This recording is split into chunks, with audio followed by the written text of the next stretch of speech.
Ini dia 5 istilah di dunia investasi. Yang pertama, ROI, Return on Investment, pengembalian atas investasi. Jadi misalnya kalau kita berinvestasi 10 juta dengan keuntungan 10%, berarti ROI yang kita dapatkan itu 10% dari 10 juta itu yaitu 1 juta. Dan 1 juta itu yang disebut dengan ROI. Kedua, risk and reward. Risk itu adalah resiko yang kita pertaruhkan, sedangkan reward adalah sesuatu yang akan kita dapatkan. Simpelnya, kalau misalnya kita trading, biasanya risk and reward itu 1:3 atau 1:2. Jadi yang kita resikokan itu 1, sedangkan reward yang ingin kita dapatkan itu adalah 2. Ketiga, liquidity atau likuiditas. Likuiditas ini kemudahan untuk menjual investasi. Kalau misalnya kita investasi Bitcoin, hari ini kita jual, detik ini pun uangnya itu langsung masuk ke rekening kita. Sedangkan kalau kita jual aset kita berbentuk rumah, itu akan lama prosesnya. Makanya banyak orang itu ngomong kalau misalnya Bitcoin itu liquid dibanding sama rumah. Ya emang karena likuiditas dari Bitcoin itu lumayan banyak.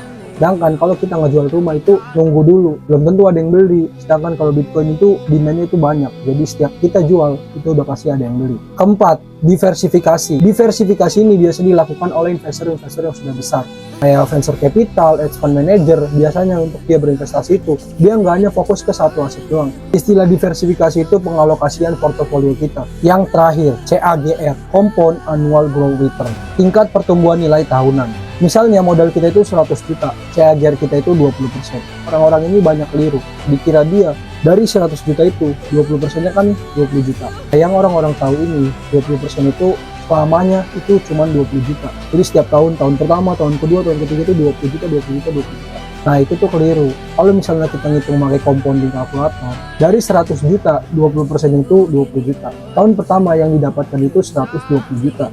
Tahun kedua itu 144 juta. Tahun ketiga itu tumbuh terus karena nilainya itu bertambah. Itu dihitung pakai compounding kalkulator.